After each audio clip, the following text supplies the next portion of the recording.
Hi, this is Josh, Dream Body Clinic, and today we're going to talk about peptides and mesenchymal stem cells. The following video is actually a nice natural conversation of a returning patient named Kevin and I in regards to peptides. He's been using a few, and like a lot of people lately, he's been curious, can I take peptides and do mesenchymal stem cell therapy? And the quick answer is yes. Mesenchymal stem cells are like the manager on the construction site. They're guiding the process. And you can look at peptides as almost the workers on that site. Mesenchymal stem cells are telling them where to go, what to heal, what to do, so they work incredibly well together. So we're big fans of it, but watch this video with Kevin and we get into just some of the natural conversation talk about peptides, what they can do, where they came from, how they work, and why it's not a bad idea to look at doing them in your healing journey.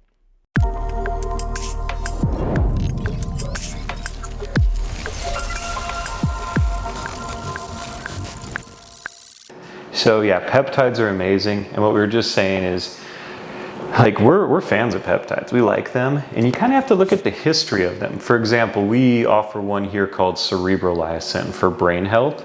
It's 14 different peptides that cross the blood-brain barrier. This was developed by the Russians a very long time ago. And that's where most of the peptides go back to is after World War II. The Russians, they found that their submariners were aging faster than their regular troops. So we're like, what's going on, right? You're like, okay, weird. Now we know it's pretty easy. Okay, depth, pressure, lack of sunlight. I'm sure that didn't help. But they wanted a way to reverse these effects, and they started investigating peptides. So a lot of the most famous peptides people know about today, these were discovered back in the late 1940s. They were patented, and they've been off of patent probably since like the late 50s or mid 50s. So that is kind of where the problem is. These are great things that should be implemented in a lot of modern medicine, but they existed before the FDA existed. So the problem with that is that most of them are not regulated like real medications, because who's going to spend $100 million or more to get a peptide through all 4-phase trials of the FDA when they can't patent it? They'll never get their money back. It's the same problem with the stem cells. They are natural. You can't patent them. So who's going to spend that money to get them through the system and never get a return on investment? I mean, people always ask me, why aren't we doing stem cells in the United States? Be like, well, because of that. Nobody's going to pay $100 million or more to get them approved. Same with the peptides. What's cool about the peptides is that they have a little bit of a workaround. They are considered, well, you can buy them online and other places for research purposes. So people, the forums are hilarious, especially the bodybuilding forums are like, yeah, my rat grew 10 pounds this year. And they're clearly not talking about their rat, right? So peptides now, all of a sudden, people are realizing this and it's become more mainstream. But for the past decade I've had the clinic now for 11 years. We've been working with peptides. We started this clinic with human growth hormone. It's 191 chain polypeptide amino acid. It's legal and used in the United States for little kids that don't grow tall enough. But there are other types of growth hormone peptides like CJC 1295 with ipamorelin. That helps your pituitary gland produce more naturally. Well, not really naturally, because you're forcing it.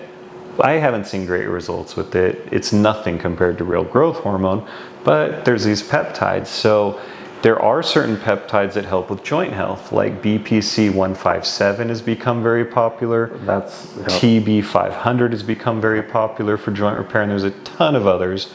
They're great. We're fans. We recommend, if you're taking them already, you have good guidance. You have to be careful. Good supplier. There's a lot of bad suppliers out there, and you got to have real medical guidance. Then they're great to take. Think of them as like the workers on the construction site. The stem cells are like the manager.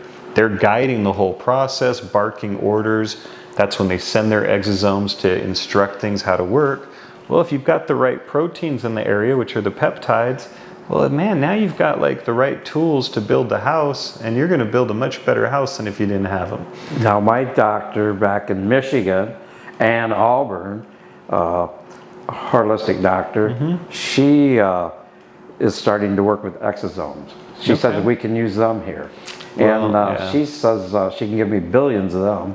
And well, you're probably getting more like 1 trillion right now. Okay. So here's the thing with exosomes. Another, thank you for asking. So exosomes are mesenchymal stem cells work by sending out what are called extracellular vesicles. Those are exosomes. An exosome is a single payload delivery vehicle for a cytokine, a chemokine, a trophic factor, a growth factor, the things that work to guide the repair process, to reprogram your immune system. The thing is, there's over 1,000 different types of exosomes. A mesenchymal stem cell might carry millions of exosomes that it releases over the course of its life. Okay. And the thing is, it knows which ones to release at the right place.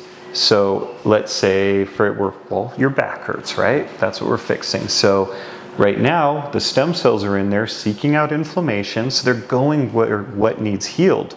And then they're sending out the exosomes where they're needed to go. If we had just done exosomes in your back, it's a total crapshoot. Okay. Because we're putting them in, and it's like a peptide in the sense that it can be picked up by things in the area and used.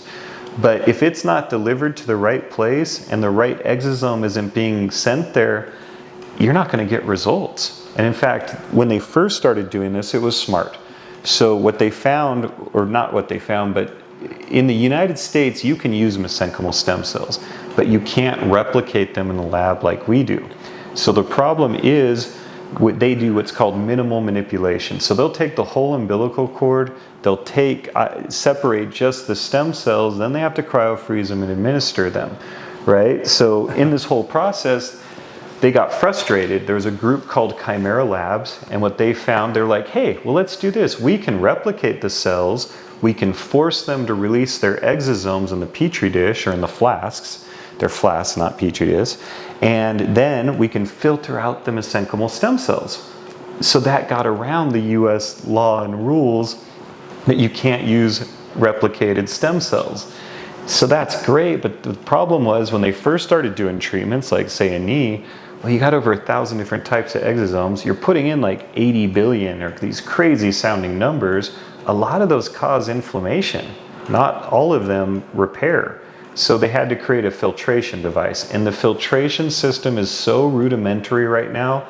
It's like, imagine having a pile of dirt and a screen and you're just sifting out the big rocks. Wow. And now you're only administering the big rocks. It's a total guess. You don't even know if you're getting the right things to the right area. So their exosomes are so tiny, and we haven't even found a way to distinguish one from another yet other than size. And even the size varies, so we don't know what any of these are carrying. So it's too big of a guess. We went to a conference with Dr. Kaplan. He's the man that named mesenchymal stem cells. And he was laughing at the other doctors because if only we had the perfect delivery system for exosomes. And he goes, oh, wait, we do. The mesenchymal stem cells. Okay. So the reason they're promoting it and hyping it is all hype. It's all marketing because they can do it. Okay. They can't do what we do, so they have to explain away what we do. Like, oh, you don't need that. Just get 80 billion exosomes. And, we're 100 million stem cells. Well, 100 million compared to 80 billion sounds like nothing. But what you don't understand is this 100 million stem cells, it might send out trillions over its lifetime over all those. So it's not comparable. It's just a way to confuse people with clever marketing, thinking they're getting something better than it is. Now, don't get me wrong. Sometimes exosomes work. So I'm not just totally saying, hey, exosomes are garbage. No, exosomes are great. Sounds like a crapshoot, though. But it's a total guess, and they're not any cheaper than like what we do. In a lot of cases, it costs more than what we do. So it's just an inferior product at the end of the day, unfortunately. Josh, you're getting to be like a walking encyclopedia with these stem cells. It's amazing. You tell me all this stuff. I can only take in so much, but the more you talk to me, the more I'm learning. Well, and I'm glad we're recording this because that way people can see and go back over it. But thanks for watching. If you made it to the end here, that was Kevin. He's a returning patient, and if you look actually at our channel here, you can see we did an episode with Kevin of DBC Diaries. And if you watch that, you can see his whole experience from his last treatment to now, the incredible results he's seen. So take a look at that. Look at our DBC Diaries series here. And if you have questions about treatment, know you can contact us anytime for a free consultation. Just call it 833-445-9089 or go to our website, www.dreambody.clinic. All of the information is listed there with treatments and prices. Just scroll down on the homepage. It's all there, easy to click links. If you've got questions, that's the place to go. I'm Josh, happy to help.